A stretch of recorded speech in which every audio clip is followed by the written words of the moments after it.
Listen up, hockey fans. You're in the right place. A no-holds-barred debate between two hockey fans. Stay up to date with current NHL news, even the controversial. Welcome to the Debate Hockey Podcast with your hosts, Brad Burud and Blake Friars.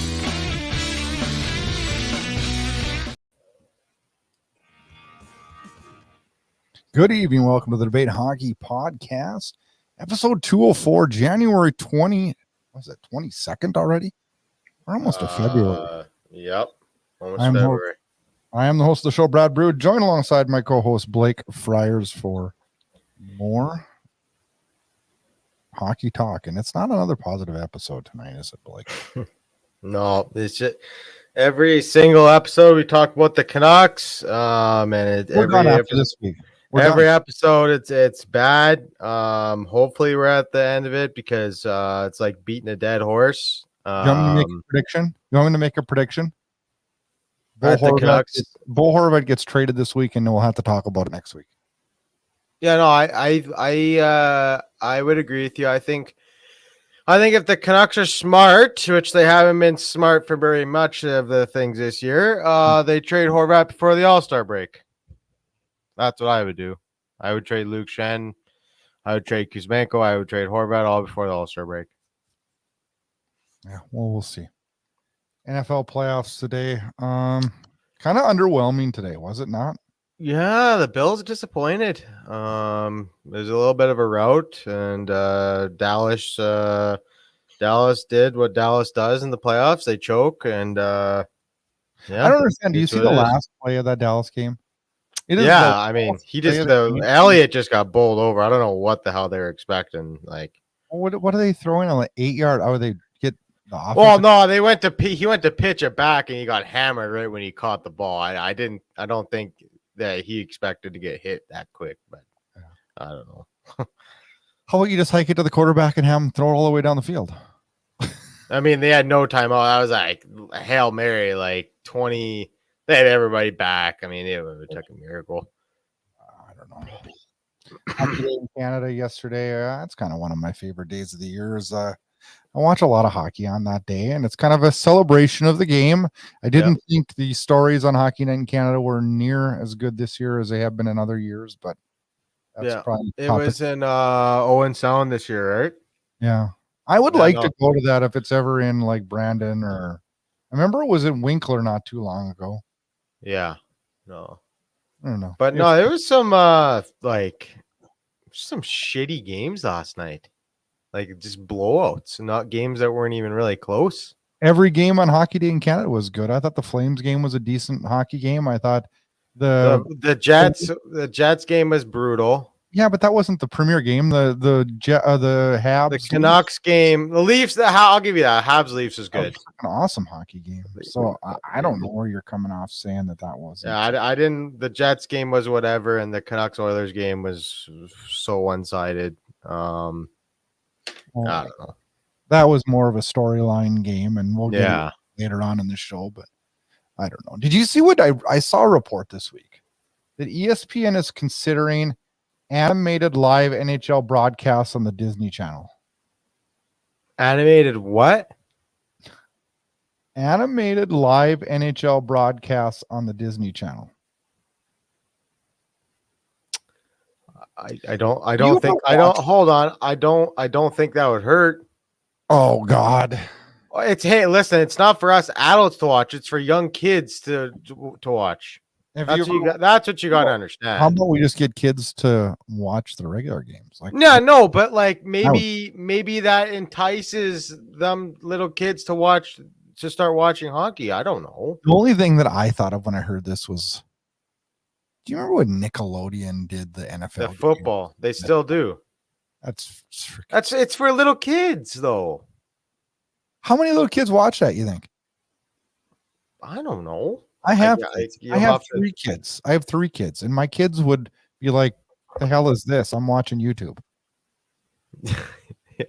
Yeah. I mean, the generation is glued to the generation nowadays is just glued to their phone. I mean, I could literally take my freaking kids' TV and rip them off their walls, and they wouldn't even notice. They'd have their phone. Yeah, they wouldn't notice it for a week. They'd be like, "Oh, where did my TV go?"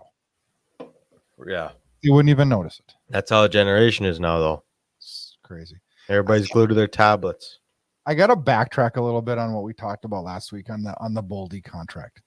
I'm not backtracking on the fact that I said it was a good contract because I really do believe in that player. I really do. And I don't think it'll be that bad. But What are you backtracking on? Well, here's what I started to think about. The dude has played 89 games and we're firing 7-year contract at him. What have we talked about though? You're paying for the player that the player's going to turn into be. It's an investment. It's an investment. It's a partnership. I think it's a safe bet. I think he's gonna outperform that contract. I don't know. I mean, I don't know. I like him. I like him as a player. I really okay. Hold on. So Kevin Fiala had one good season and then got paid in LA.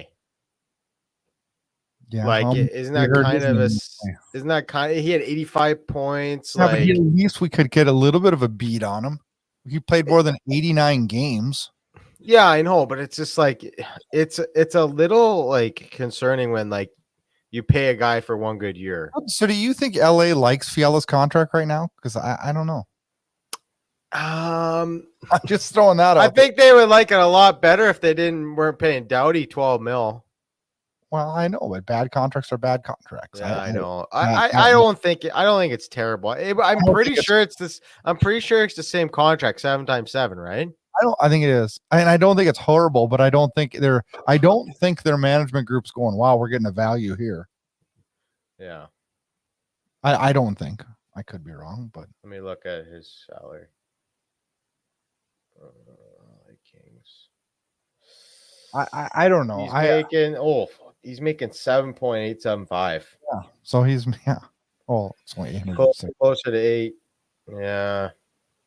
I don't think they're thinking it's a deal right now. I don't. But no. I mean, he's 26 though. We keep saying that when I always love that. That's self-justification. You'd be a good GM. Right? All of a sudden 26. A year ago, you were telling me 26-year-olds are already on the back. Like, listen. He's got 16 goals, 47 points in 48 games. He's on pace. He's on pace for a point a game. So not terrible. No, he's been pretty good. Not terrible. All right, on today's episode, Bruce, there it was. No. Hashtag Bruce, there he goes. Yeah, we're discussing how the Canucks handled this situation. I got a little venting to do. Then we'll go around the league, talk some deadline dollars, all-star jerseys, Stamkos 500 plus, Eichel struggles, Pacioretty again injured, an ironic injury the other night, and an Oilers resurgence.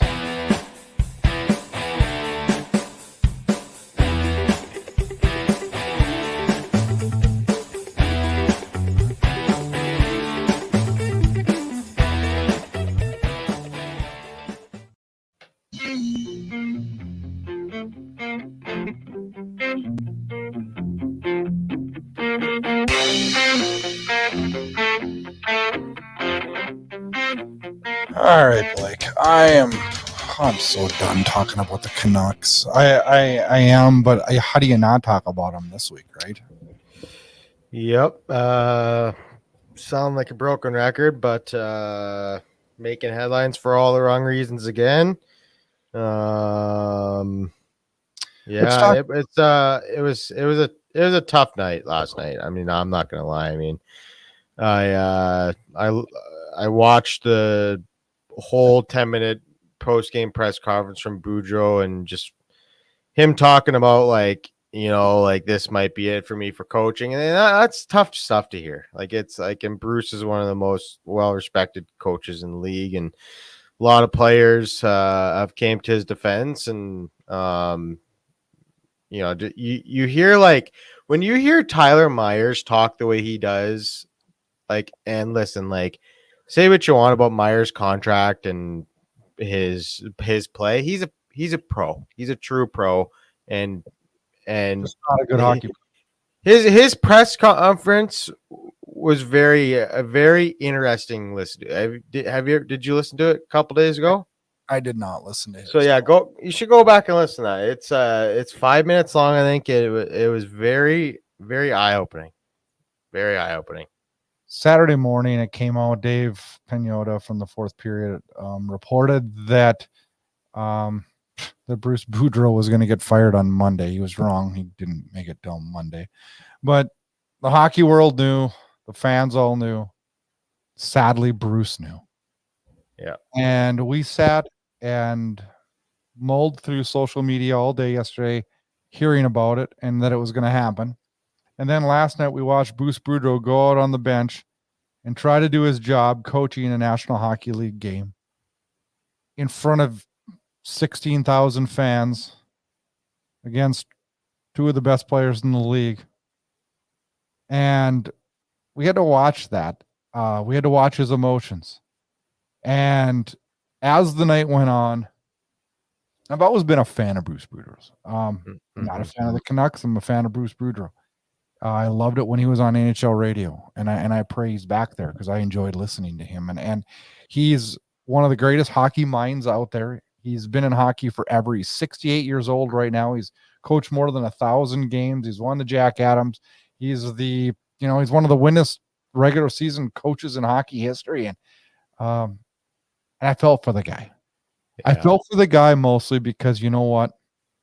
And I'm not picking any other coaches out there, but I felt like, and I could see it in his eyes, that he cares more about this game than probably anybody I've ever met. Yeah. This guy cares. And I felt horrible for him last night. I was so pissed off watching this poor man spend 3 hours trying to coach a hockey game, knowing like it's the long walk to the electric chair. And for some organization to be that ignorant to feelings, we're living in such a sensitive bullshit society right now where we're worried about feelings of every single person out there. What about Bruce Boudreau's feelings? Nobody gave a shit about his last night, did they? And that's what pissed me off the most. That is what pissed me off the most. And when that horn went last night and Bruce Boudreau stood there crying, I don't know, it angered me. It angered me about how in a world we're living in where we're supposed to be more sensitive and compassionate to people, that we could be that freaking incompassionate and disrespectful. And the Canucks organization can spew out all their freaking excuses and pass the buck bullshit comments they want. Bruce Boudreau got hung out to dry last night, and the Canucks should be ashamed of themselves. Yeah, I mean, just after the game, I mean, and say what you want about Canucks fans and they're delusional. I'm getting to a point here. Say what you want about Canucks fans, delusional on Twitter, blah blah blah.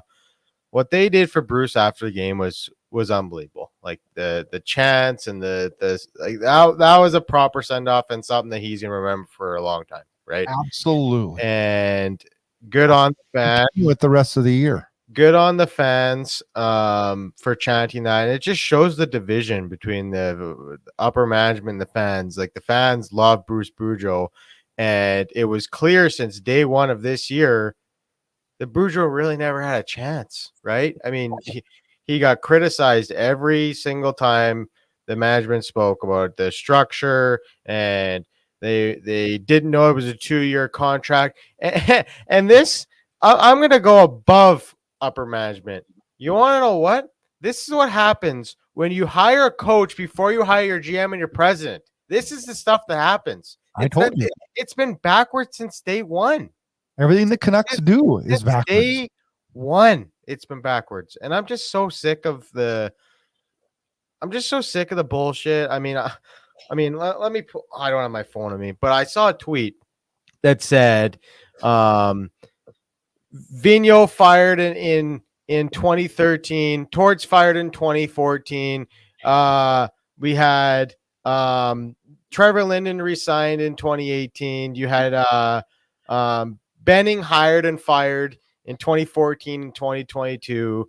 You had Willie Desjardins fired in 2017. You have Travis Green. Now you have Bruce Boudreau. Like the last 10 years, it's added like 30 years off my life.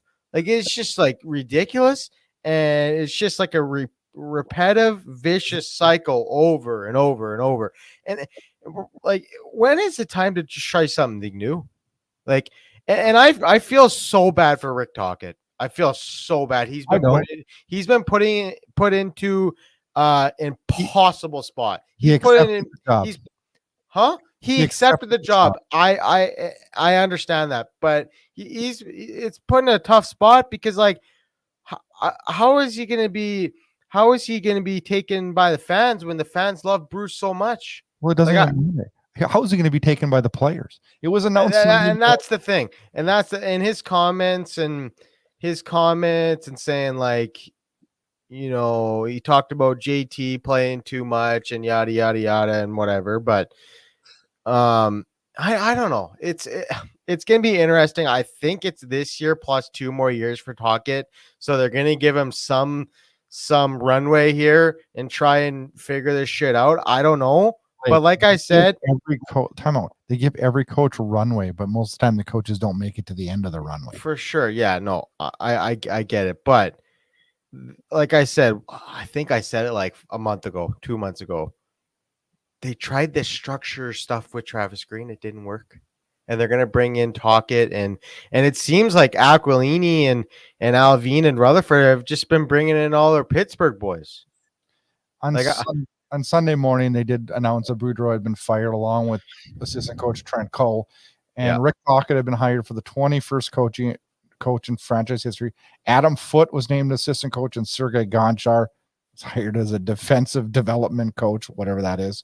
And I look at this, and I look at this, and this is I'm sitting here looking, and I'm like, okay, so now Rick Tocchet's behind the bench.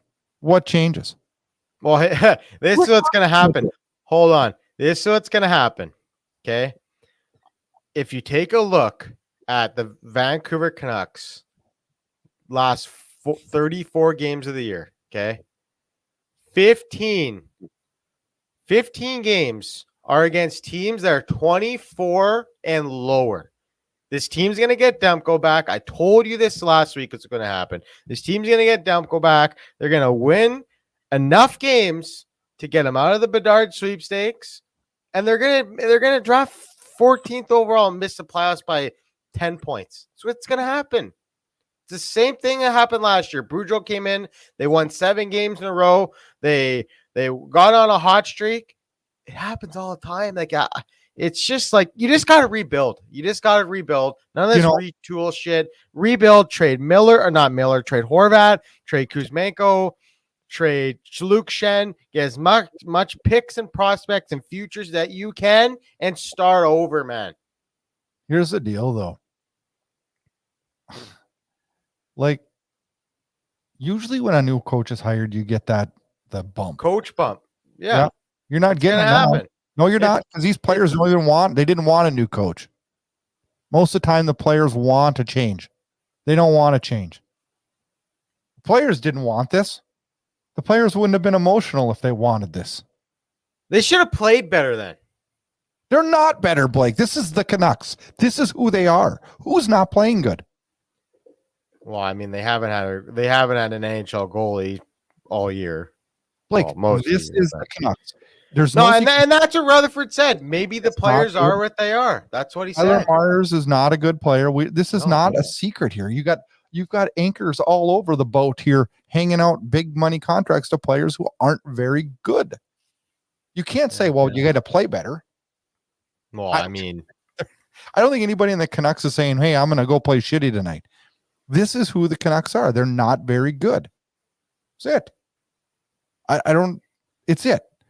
But the fact of how they handled this made me want to cry. Yeah, no, it was pretty emotional seeing all this stuff on social media, and just the division between the media and the fans and the upper management and the team. It's so bad. This isn't it's so bad. I mean, the Canucks in a matter of 1 week have the entire sports world hating them.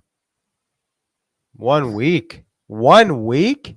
Well, just the way they handled the Boudreau thing. This has been speculation for like 2 months. I know, but it really got bad this last week when they're tromping them out there, and it's and like for Rutherford to say like, "Oh, this is just overblown speculation," blah blah blah, buddy. The media just doesn't randomly say, "Oh yeah, Tockett's gonna replace Boudreau." Like somebody has to leak stuff to the media. Like that's the part that I don't understand. We were talking before the show. So he keeps crying, "Poor me, speculation," right?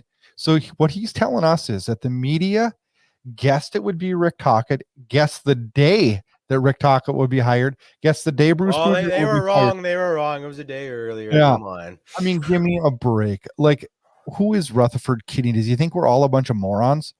Like, this guy's a clown. This guy is a clown, and he's running a clown show. And I guarantee you that there's a ton of management in the National Hockey League was just like, wow, this guy couldn't have planned this any worse. I lost a lot of respect. A lot of people lost a lot of respect for the Canucks ownership group and right on down, because this was handled like a train wreck. And when the players see it, and you throw in all the garbage that the Canucks we talked about last week, holy cow. When you got Tyler Myers saying he's never seen anything like this in his professional year. Hold on.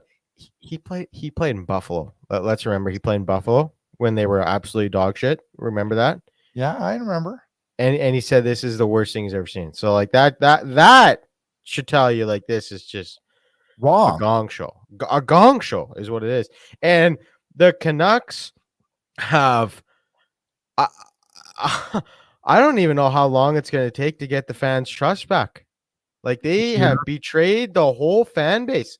They've betrayed the whole fan base for almost a decade with no plan. Like it is going to take miracles to get the full trust back. I saw a tweet last night that I thought was pretty telling, and I wonder how many people have this sentiment. I can't remember who it was. All the tweet said was, "I will always be a Canuck fan, but I am no longer a Canuck customer." Yeah. Yep. It's that's pretty telling. Yeah, I'm never gonna change my team, but it's just so frustrating to watch. Like I have never turned off so many games in 1 year, and the year is just half over. It's embarrassing. You had to go to bed last night being embarrassed for the organization that you cheer for. I literally put on social media. I said, I'm literally ashamed to be a Canucks fan right now. Like it's awful. It's so awful how you can treat a human being like that. And a human being like Bruce, who is probably a future Hall of Famer, would you say?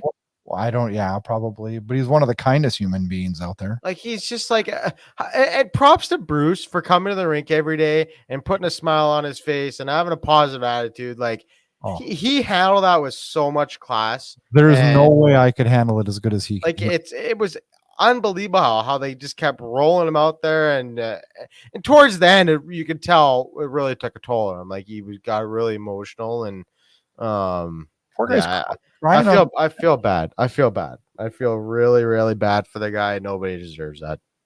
I just pray, Blake, that next week. Hold up. One more thing. I hope Bruce Boudreau does get one more shot at a head coach because he doesn't deserve to go like that. No, I agree. He doesn't. I agree. So I agree. But you know what? Think of this another way, though. He would have to, only other way, he went out with the utmost respect and class that I've ever seen a human being have. Maybe it is a good way to go out. Because shy of winning another Stanley Cup and quitting. And getting that reception from the fans, that maybe it's the best thing for him. Yeah.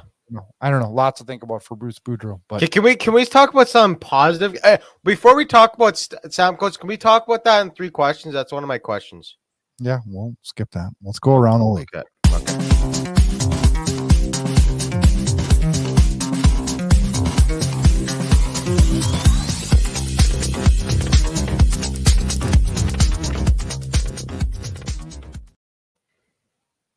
Lots to talk about in around the league. And the first thing I wanted to talk about, there is so many fairly big name players that look to be up for, up to be trade deadline bait, I guess, players that are going to be on the move. And then I started looking at it and I started doing some figuring, and this is going to be a deadline that has a lot of people of good players available, but it's going to be really tricky to be a busy one because right now 12 NHL teams have no cap space. 17 teams have players on LTIR. 27 teams have less than $3 million cap space. Many of the teams that want to make trades but can't because of the cap player movement. I don't know how it's going to happen this time. Teams like Buffalo, Coyotes, and the Ducks are going to be licking their chops at the deadline. I don't know why. Because teams are going to have to flip players to them so they can retain half the salary, and they're going to get picks and prospects in return. That's how trades are going to happen this year. Because if it can't be money in, money out, which is the world we live in right now, you can't make a trade if it's not pretty much even because nobody has cap. You're gonna have to get creative and do three-way trades, which is pretty rare to see. We don't really see that very often. I think this year we might see a more three-way trades than we usually do see. But there is a lot of good players, like obviously like Timo Meier, Horvat at the top of the list for forwards. Taves and Kane, possibly. Taves and Kane. I mean, it would be pretty cool to see Taves get traded to Winnipeg and end his career with the Jets. That would be really cool. Dylan Larkin sounds like he's a long ways off a contract in Detroit. Yeah, you know where I can see Dylan Larkin going? The Pittsburgh Penguins. I think that is a match made in heaven for the Pittsburgh Penguins. How do they afford that? I think Detroit would retain half the salary on him because they don't want to let him walk for nothing. Okay, so what are they going to get in return for this? Oh boy, I mean it starts with the first, obviously. I don't think Pittsburgh can afford to give up a first round pick right now. They're too old to be giving up first round picks. Well, this is it though. This is it. Yeah. This might be their last dance. Probably. Well, we said that about Boston too, didn't we? I believe we said that last year. We said that about Dallas last year too. Yeah, I know. Here they are. But no, I'm serious though. Like they're gonna trade a first round pick. They 100% are, because this might be their last chance to make a run with Sid. Yeah. I don't know. But the teams are gonna have to get creative with the trades for sure.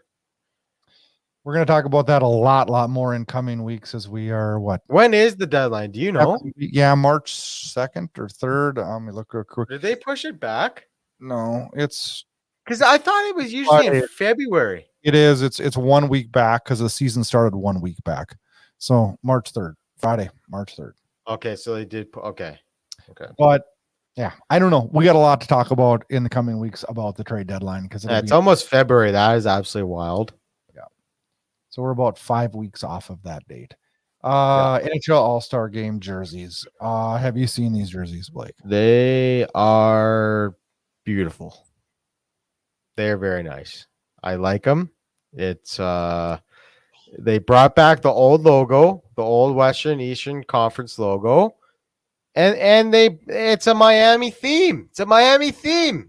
It's in Miami. It's in Florida. You don't like them? It's not women's hockey. Okay, but it's my. Do you not know the Miami theme colors, Brad?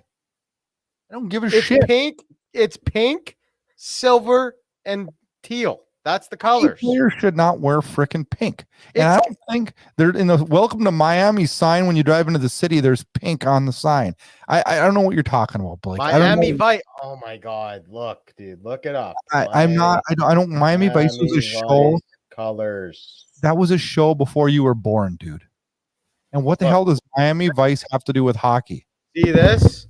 Yeah. That's Miami Vice colors. Pink, teal, and white. They're ugly. It's not. I like it, but it's something different, man. Oh my god! Like the All-Star games, those jerseys are gonna fly off the markets. You'll see. Guarantee they won't. They will. They're gonna fly off the markets. Oh, they're not. Okay, You know what? I must have different followers than you on Twitter because everyone I see loves them. It's your generation versus the realists. You're a fun sucker, man. You're a fun sucker. This is not fun. This is not fun. I got a word for it. I'm not going to say what it is. All right. Fan voted in players. Yeah. In the Atlantic, Matthews, Pasternak, Vasilevsky. That's legit. Draisaitl, Horvat, and Skinner in the Pacific. Stuart Skinner's a goalie. That's scary. I mean, what other goal are you taking from the Pacific? I mean, because Logan Thompson's already going, right? He's already going. So okay, so yeah, I mean, you're not going to take Vladar. He hasn't had much as big of a sample size. He's got about as much as Skinner, and Skinner's been better. No, I don't know. Guess what? That's the new sheriff in town. Eh? Is he the new starter? Guess Vladar's last loss. Guess the date of Vladar's last loss. I don't know. December, October 24th. He is okay, but how many games does he have? 8-0-3. 8-0-3. That's not bad. It's pretty good. Yeah. Metro, Adam Fox, Artemi Panarin, Ilya Sorokin, Central, Nathan McKinnon, Mikko Rantanen, and Connor Hellebuck. Okay. Yeah, no, it's good. It's good. Yeah, no, it doesn't. There's not a player in there that doesn't deserve to be in there. So, and that is definitely. I've already marked it on my calendar. Marked it off. That is a no hockey weekend for me. You're not a big skills comp guy, eh? No, I'm not watching any hockey that weekend. I am gonna do stuff with my kids. You are gonna be watching the 3-on-3. Not watching one thing that weekend. And there's not even a junior hockey game that weekend in town, so I'm not even going to a game. So nothing. What are you gonna do? I'm gonna probably watch a movie for the first time in a long time. Hey, hold on. Hold on. When does? Oh yeah, I was just gonna say that February. We're gonna be on that train, baby. That's what I'm doing. I can't wait for that. That's what I'm doing, dude. I don't give a rat's ass about binge watching you that weekend. I'll mark that on our calendars. Pink hockey jersey 3-on-3 bullshit. All right. I don't mind the 3-on-3 though. It's a lot better than 5-on-5. It sucks. Everything that has to do with All-Star sucks. Hey, but you're not gonna watch the shooting pucks into alligators? No, I'm not watching anything. I just told you. You're not gonna watch the dunk tank? No, I'm not watching that. Okay, let's talk real hockey. Jack Eichel called out by his coach Bruce Cassidy, saying that he's not meeting their expectations. He says Jack hasn't been a driving force for us, as he was at the start of the year on both ends of the ice. The expectations are not being met for Jack. He needs to be better for us, especially as we're down a few guys that create offense for us. He needs to be one of the drivers. And me and you called this. This guy is overpriced. Yeah. This guy is going to struggle to ever meet those. Well, the problem isn't just that he's making 10 mil a year. It's that he got traded to a market where they expect to be contenders every year. Oh, this guy just commented on. He says, I think they're ugly. Hey, come on, Dan Kelly. Come on, buddy. I added that to the screen. Did you pay that? Did you pay that guy to say that? No, did you pay him to say that? Is that a fake name for you? Oh, I fired it up onto the screen just because there is good listeners here.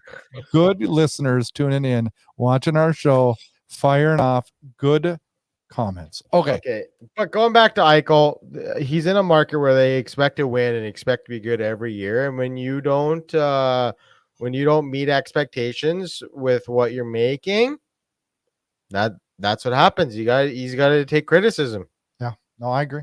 And it's not even a bad thing. That might wake him up and be like, okay, like I got to get going. Like maybe that helps him. That's the coach's plan, I think. I don't think Yeah. he's trying. Well, I mean, it's not going to hurt. No, you got to be honest, man.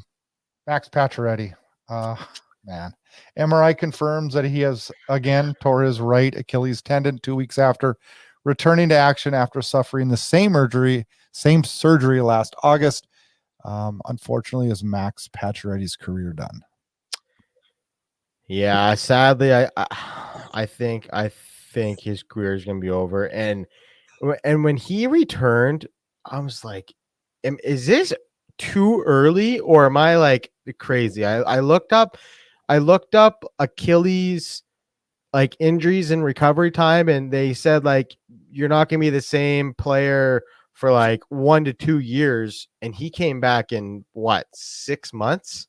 Like I was like, whoa, like that's, and I just hate seeing that non-contact. Like nobody was even around him. He passed the puck out front and boom, his Achilles is torn. It's just like, it's heartbreaking. You never like to see stuff like that happen. And for a player well liked as Max Pacioretty around the hockey world, just a great human being, sucks. Devastated, man. It sucks seeing that stuff. It's a tough injury to heal from. It's a tough injury to ever heal from, to be honest. Like to re-tear the same. It's like we're talking with Gabe Landeskog. He's tore his left knee twice, back-to-back years, same surgery, same injury. Like, how are you ever going to be the same? And I'm not a doctor, but I mean, like, how is that ever going to get repaired after having it twice now? Properly. Yeah. Is there? I mean, is there much to work with there anymore? Is he even going to be able to run around the yard with his kids? Like that's stuff you worry about. Like that's the big picture you got to worry about here. It's more than just a game. Like it's a human being off the ice. Like it's tough. Do you want to hear a good Max Pacioretty story? Sure. You got time? We got time. No. He used to play in the United States Hockey League, and he played against a guy I used to play senior men's hockey with, and a guy that used to coach my kids' hockey team. And I was visiting with him one night, and I believe he played at Sioux City, and was Pacioretty at, I'm trying to remember, Waterloo, maybe? He played Sioux City Musketeers. Okay, that's where Pacioretty played? Yeah. Okay, so then, where did the guy I know play then? Omaha? I guess it doesn't matter. Sioux Falls or Omaha or something. It doesn't matter. But anyways, he hit the guy that I know, and right in front of the bench.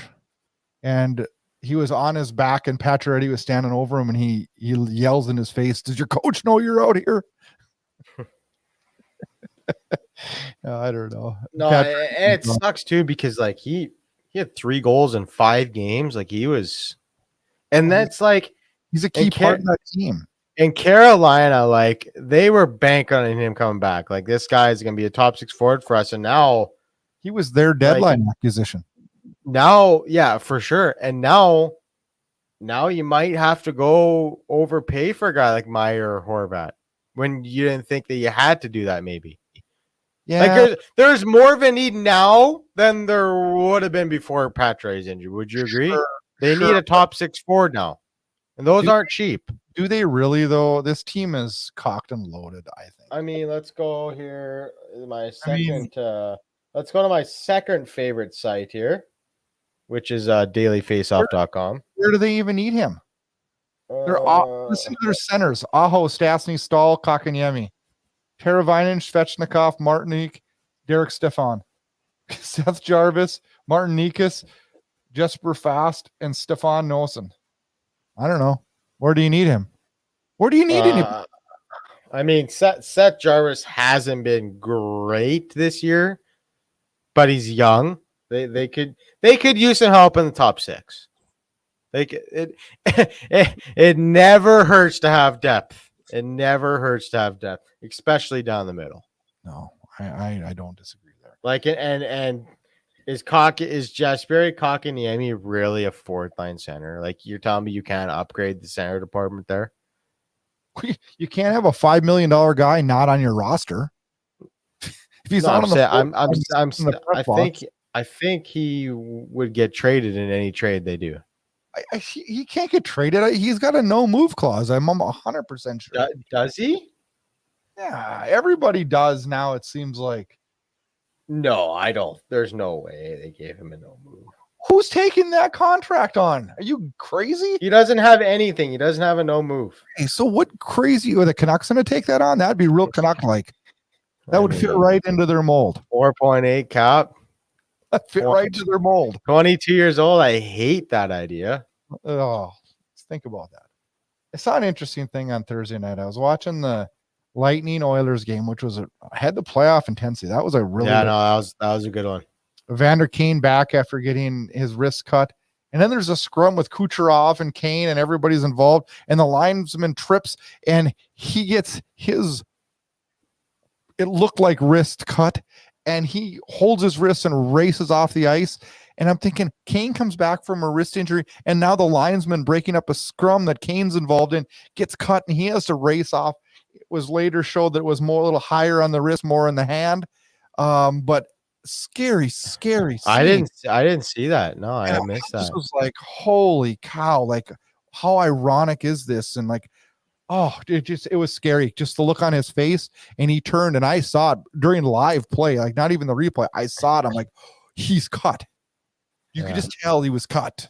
It was cool to see Maroon and Kane kind of embrace during warm up and like kind of tap him and say like apologize to him, obviously, but apologize for he didn't do anything. No, I just apologize that it happened, I guess, but it was obviously an accident and scary situation. But yeah, Kane back had a schedule. We talked about that last week, and it's gonna be a big impact for the Oilers. Talk about impact. Let's quickly roll through the Oilers here. In their last 6 games, they're 6-0. They've scored 31 goals.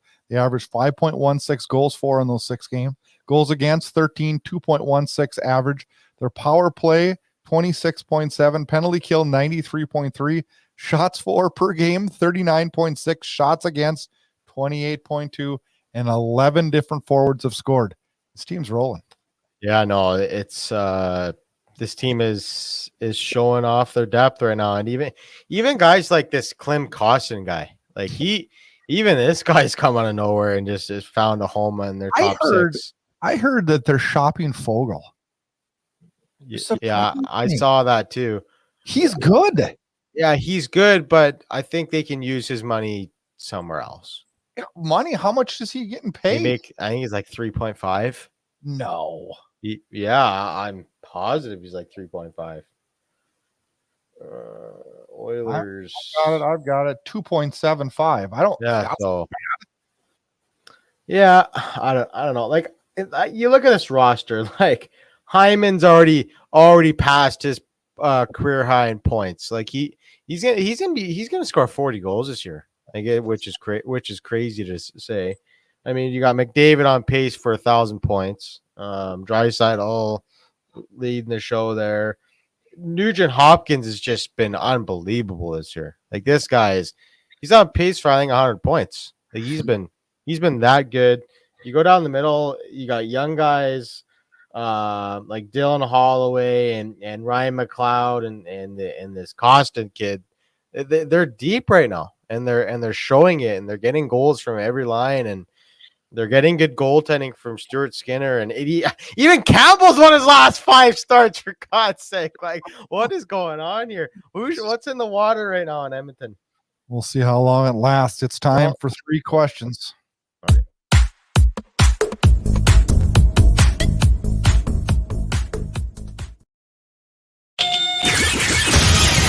It's time for 3 questions.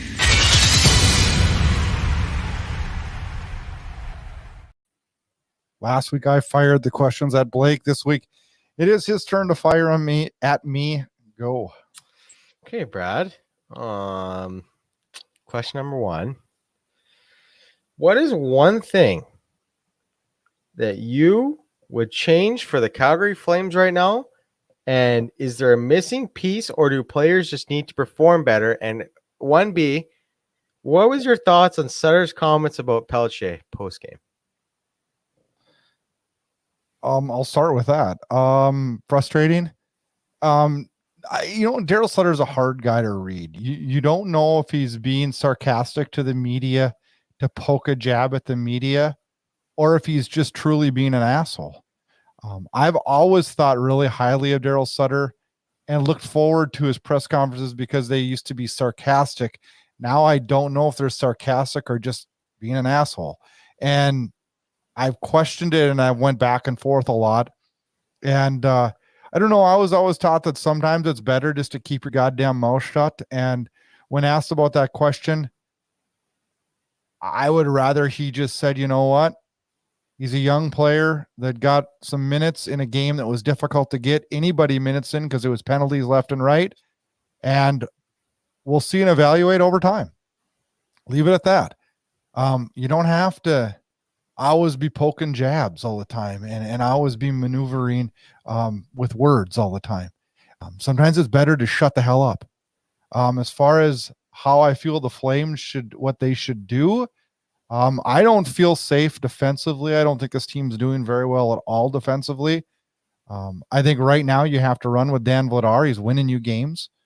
He's getting more run support, which I don't really give a shit how we're scoring. If it's because Dan Vladar's in net, then so be it. Who cares? It's not something to read into now. We've got 3.5 months to get Markstrom going. If it happens, it happens. If it doesn't, doesn't. But I got a feeling, knowing off Jacob Markstrom's track record, that he's going to come around and he's going to be just fine. Yeah. But this team's missing a top 6 forward, and this team's missing a solid 6 defenseman. And right now you don't have the money to do anything, so you got to do the best with what you got. But you know what? One thing that's different in Calgary right now is it doesn't seem like there's a lot of fun. There was a lot of fun yesterday, it seemed like. The success came. You got to have fun to be good. Yeah. Okay, Stamkos scored his 500th goal last week against you guessed it, the Vancouver Canucks. Where does he rank all time in goal scorers on your list? I don't know. I've never really sat down and tried to rank all time going back to, the beginning of time. But when I think of prolific goal scorers in the last decade, he is in my top 3. Okay. Of all the teams not in the playoff picture right now, what team, in your opinion, has the brightest future? Like brightest future from here till the end of the season? No. Like the team that you think like, hey, okay, this team is going to take the next step. Well, sure as hell not the Vancouver Canucks. Thanks, Tips. Appreciate that job. Thank you very much. I mean, so you're saying a crappy team that's going to be good in the future? Yeah. Like who has the best future? I would say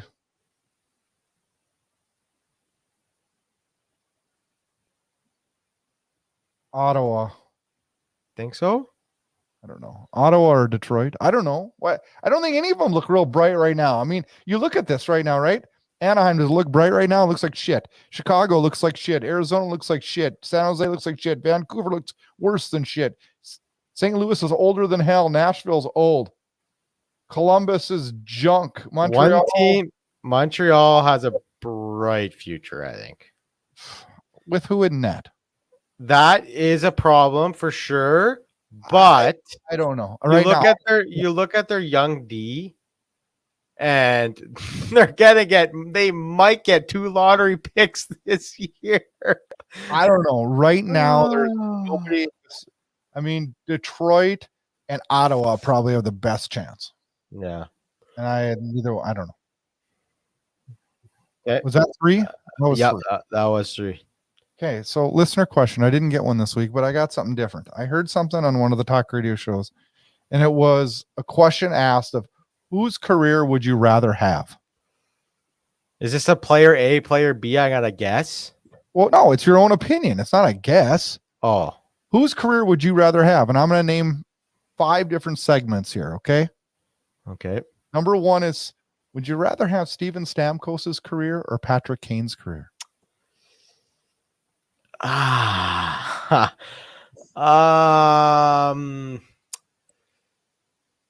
Oh boy, they both got cups. Stamkos has got a gold medal. I would take Stamkos. Me too. I would take Stamkos. He's been wholesome. That's a hard question, though. I know, that's why I'm throwing hard ones. Would you rather have Connor McDavid's career or Wayne Gretzky's career? I can't answer that question. I've never seen Wayne play. Like that's you don't have YouTube? You've never seen highlights? I've seen highlights, but like the play, the goalies, the equipment is so different now. Like if you put McDavid in Gretzky's era with his speed and skill, he'd have like 500 points a year. No. He's got to play. No, listen to me. He's got to play with those skates, those sticks, and the hooking and slashing that was allowed back then. Yeah, I know that. Okay, that's a fair point, but you got to think all the way through. But McDavid probably is the best player we've ever seen since Gretzky, no? Well, yeah, but since Gretzky, you just said it right there. I would take Wayno. I mean, he had 5 cups. Sure. Oh, a pretty easy one. I mean, it's McDavid's a hell of a player, though. Gordie Howe or Bobby Orr? Oh, it's such a shame that Bobby only played 7 years. Like it seems like such a travesty. Like there was so much, like he played more than 7. So much more to give. I mean, his knees just kind of gave up on him. But I think I'd rather have Bobby Orr. You would, huh? Yeah, just because he kind of changed the position for defense. Like I know Gordie's got the legacy and the Gordie-O hat trick and Bobby Orr played way more than 7 years. Just how many did he play? 1, 2, 3, 4, 5, 6, 7, 8, 9, 10, 11, 12 years. Yeah, 8 less than he should have played. It's tough. I would say, well, Bobby Orr did change the defensive position, but yeah. Gordie Howe is Mr. Hockey, man. Yeah, no, and that's what I say. He's got a bigger legacy than Bobby Orr, but I mean, I think I'd rather have Bobby Orr. Okay, Alexander Ovechkin or Sidney Crosby? I'll take Crosby. I think that's an easy one. Why? Crosby's smarter with the puck. He's a better playmaker. He is got a better IQ. He's won more cups. In life or in hockey? I like playmaking ability and IQ on the ice, and Ovechkin's stronger. He's more physical. Crosby has way more accolades, and Ovechkin's got the shot. Crosby's a better player in every aspect, other than physical and goal scoring. And there's a high likelihood that Alexander Ovechkin is going to be the greatest goal scorer of all time and pass Wayne Gretzky. No, he is. I got you to turn onto that. Never forget, I've said this for the last 3 seasons on the Debate podcast. He's got a much better chance of it. But I think I'd rather you asked me whose career would you rather have? I know. Crosby's got way more accolades too. Okay. The last one. Who would you rather have? I think when you pass Wayne Gretzky, and you're going to be remembered as the greatest, man. I want Alexander Ovechkin. That's a fair point. He's got a cup too, so you can't. But hold on, Crosby's also got 2 gold medals, 3 cups, like way more accolades than him. You know what I think of gold medals. Okay, but that was back when the AHL played, so stop it, and Russia was actually playing, so stop it. So there's 3 teams to beat. Oh my God, it's 3. Back then, Finland wasn't any good. There was Sweden, Russia, and the U.S. Oh, Sweden just sucked. Stop. Did you hear what I just said? It was 3 teams that were good: Sweden, Russia, and Canada. That's all. And U.S. You're forgetting about the U.S. Oh, good one there, smart one. Well, the U.S. hasn't been real that great. Yeah, they haven't won a gold since 1980. We all know it. They don't. They have a much smaller percentage of players in the National Hockey League compared to Canada. No, I agree. It's starting to change, though. They're closing the gap. It might already be closed. And it's going to be pretty soon. Canada's might be one of the lower ones, especially. Okay, we're not getting into politics. Okay, the last thing: Martin Brodeur or Patrick Waugh. I thought you were gonna fuck with me and say Luongo. No, well, that'd be easy.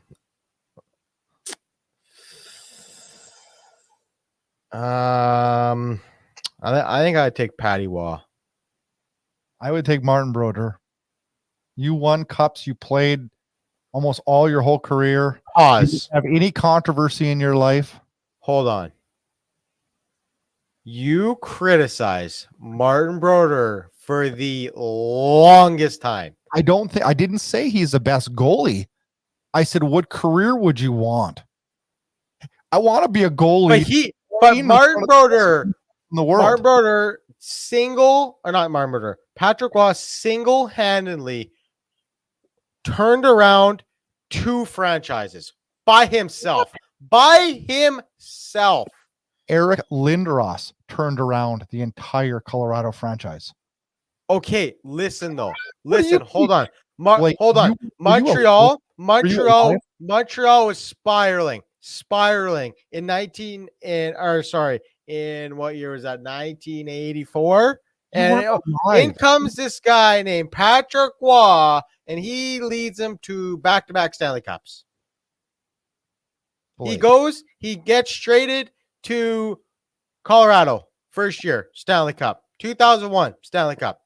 4 cups. He did not turn that franchise around. Okay, but without Patrick Waugh in Colorado, there ain't no Stanley Cups. I would disagree. Really? Absolutely. What? Especially maybe not in 2001. Maybe not in 2001. That might be the greatest Stanley Cup winning team of all time, but they don't win in 96. I think you need to go back on your history. That trade that Lindros, that's who won Colorado a cup. Had nothing to do with Patrick Waugh. Okay, but if they don't acquire Patrick Waugh, I don't think they win cups. I still think they win cups. That team was top to bottom. No, the 2001 team was unreal. It was great. Unreal. But I don't think they win without Patty Waugh. I don't know. I love arguing with Blake when he wasn't even alive, so I don't even know. I still know my shit, Brad Burud. No idea. We are back again next Monday night. No Canucks talk, hopefully. Unless Bo Horvath gets traded. Yeah, true. Which now will happen because I don't want to talk about the Canucks again. My God. We talk about it every week. Well, we're not talking about them for a long time.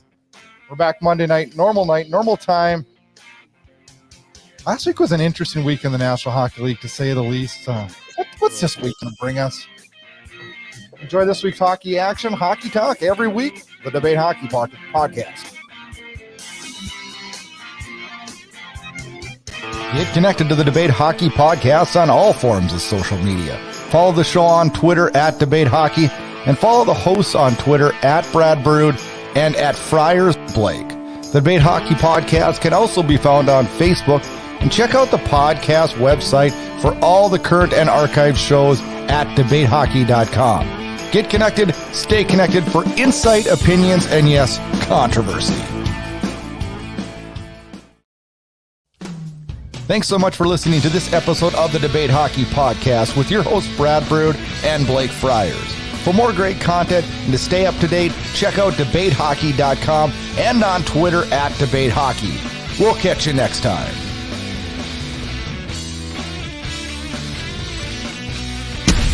This episode of the Debate Hockey Podcast was copyrighted and produced by the Inside Edge Hockey Media Group.